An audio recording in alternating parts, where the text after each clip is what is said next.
Ciao amici, welcome friends to my home kitchen. Today what I want to show you is a beautiful bruschetta featuring these gorgeous ripe tomatoes straight out of the garden that I picked this morning. To do this, what we have to do is toast some bread. Bruschetta, the correct way to say it is bruschetta. If you're saying bruschetta, you're not saying it properly. Bruschetta comes from the word bruscare, which means to burn, to toast. And what we're going to be doing is we're going to be toasting some bread.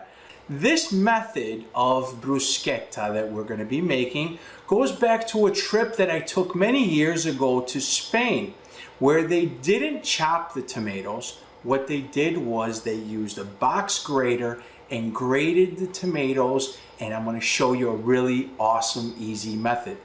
Let's get started. The first thing we have to do is cut this bread. I have just a beautiful Italian boule. You can use sourdough bread. You can use any type of bread that you like. The thing that's important is get a loaf that's whole. I'm going to cut actually the edges of this bread off, and you're going to see why. Look at the beautiful structure in this bread. This is a beautiful, nice loaf of bread. I'm going to cut the edges off just like this. And then what I'm going to do, I'm going to cut this in half, right down the middle. As I do this, the idea is that I'm going to make these slices that are maybe about 1.5 inches to 2 inches. I'm going to turn this bread like this. These ends, you can toast them up, use them. You don't even need to cut them. I'm just going to show you a way that when we make this, you're going to toast more surface area of the bread and it's going to be more delicious in my opinion. Do it however you like. Don't throw this out though. You could always grate this, use this for breadcrumbs. There's so many uses for old stale bread. Make meatballs, whatever, it's all good. I'm going to put this on the side. We don't need it right now.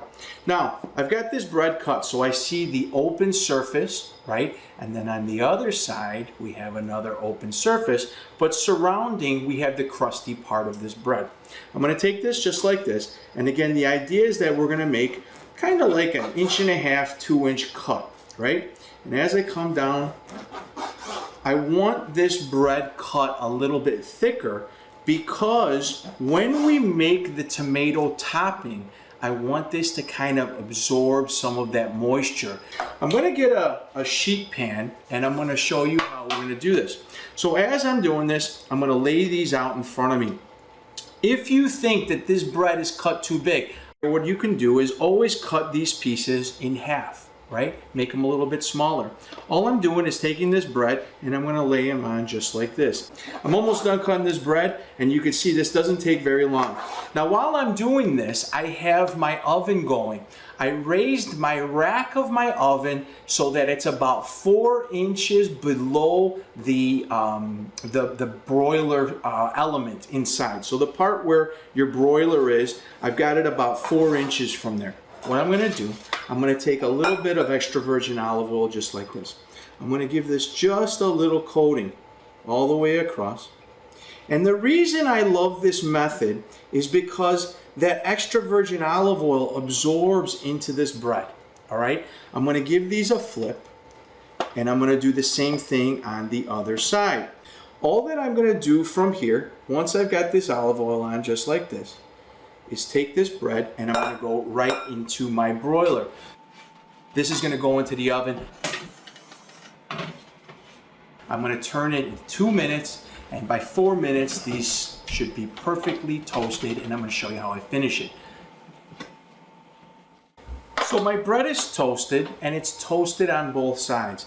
The thing that I love is that you're going to get this really crispy exterior, but the bread is going to stay nice and spongy and chewy in the middle, which is another great thing. Again, we want it to absorb some of this juice. The next thing I'm going to do is I'm going to get some fresh garlic here. I'm going to cut this garlic down the middle. I'm going to take these pieces of bread individually and I'm going to rub the garlic onto the bread. This is going to give it this beautiful burst of garlic flavor without overpowering everything in here. So we're making like this garlic toast, if you will. And again, bruschetta was all about this method, right?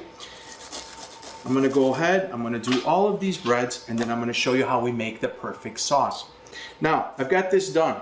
This is so simple. You could actually make this ahead of time, the day before, the night before, you need it, even the morning of. And then all you do is have this bread ready to go, and then now you just scoop and serve, which is how I'm gonna show you how to do this.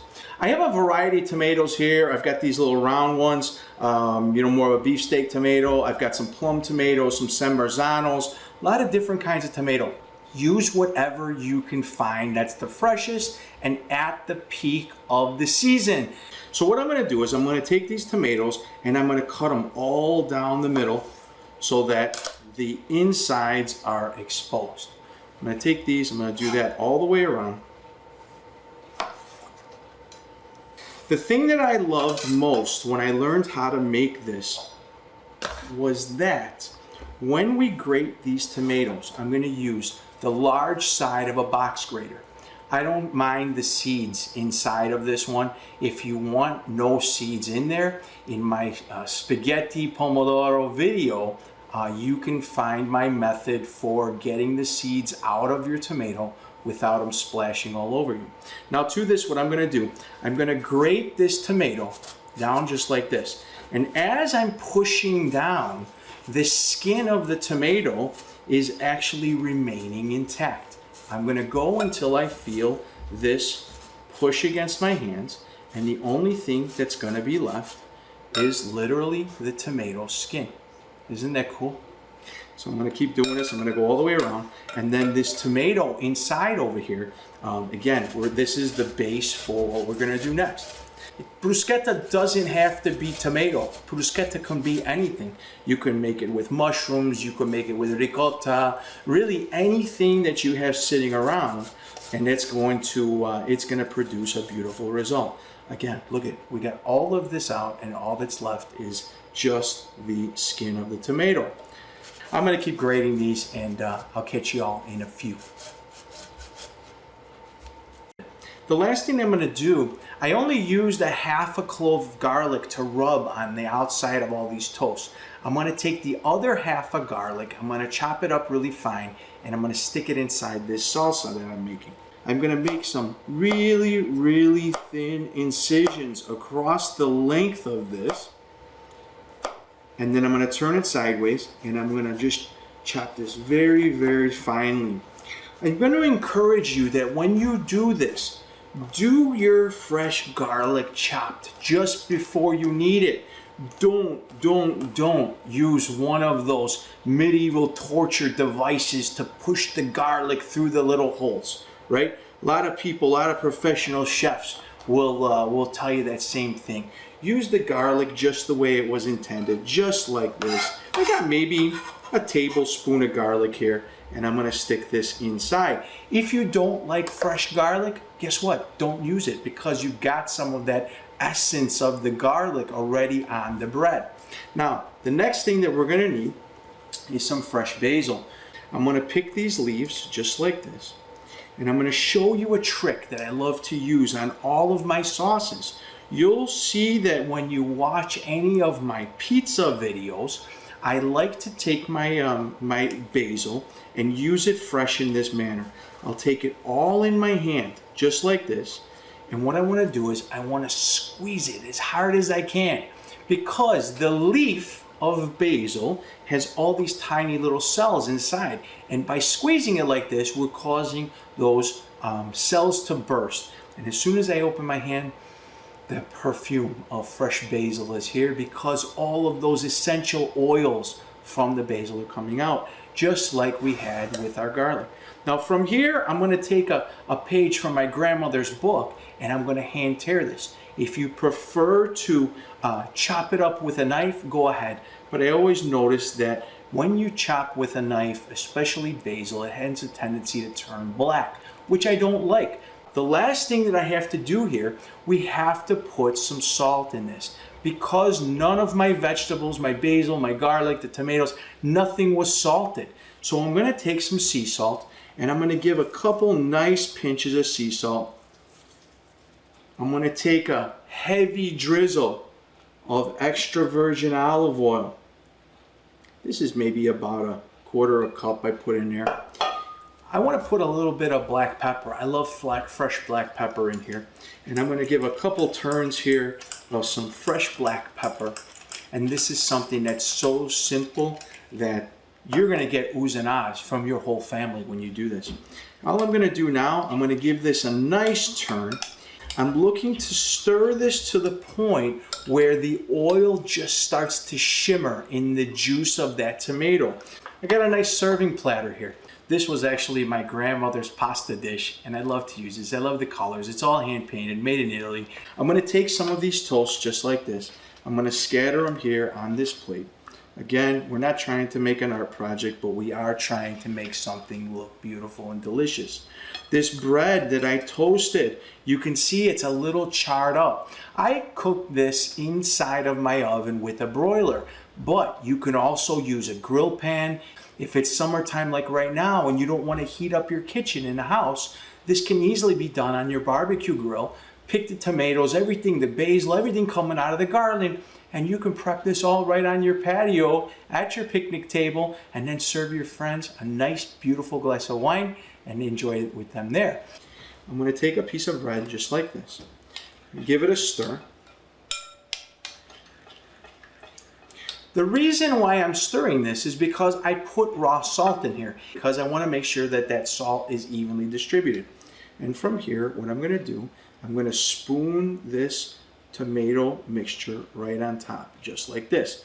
Don't worry about the juice of the tomato that's rolling off the side. That's what we want. It's going to absorb into this bread and it's going to be super delicious. Again, I'm just going to do this all the way down the line until I have all of my bruschetta topped. Now that I have this all plated up just like this, I'm going to show you the symphony, the grand finale, the fat lady at the opera singing. I'm going to show you how we're going to finish this. I've got these bruschetta just like this. I'm going to take some beautiful Parmigiano Reggiano. This is the real stuff, the one with the Parmigiano stamp on the side of the rind. If you buy Parmigiano, you know you bought real Parmigiano because of what you paid for it. So what I'm going to do is I'm going to use a microplane, just like this. A microplane is a fancy grater with really sharp, really fine teeth on it.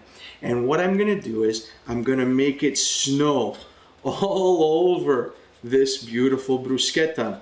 I love the flavor of Parmigiano Reggiano with fresh tomatoes and with fresh basil. Now I've got this bruschetta topped. I'm going to go ahead. I want to give just one more turn on each of these with a little black pepper. If you want this a little spicy, you can cut up a small little chili pepper, a fresh chili pepper, and stick that inside. You can put a little crushed red pepper flake into that mix. Make it a little spicy. A lot of different things that you can do with this. You don't have to follow my directions word for word. And then the last thing, the piece that's most important, is a little bit of that liquid gold. Extra virgin olive oil from Italy, of course. I'm going to give this a nice little drizzle of raw or olio a crudo. And there you have it, folks. My beautiful bruschetta is done. Can't wait for you to try it. Make sure that if you try and you make this dish, tag me in your photos on social media. I'd love to see them. And some fresh basil. Maybe even I got a little bit of fresh oregano. I love fresh oregano. You can even give a little fresh oregano just like this across the top. And there you have it, folks. This is my bruschetta with fresh tomatoes straight from my garden. We have the only one thing left to do, the ultimate test. Let's try it out. I'm gonna take this. Ooh, I can see how soft this is already. Guys, I'm doing this for you. Somebody's got to do it. I'm taking one for the team.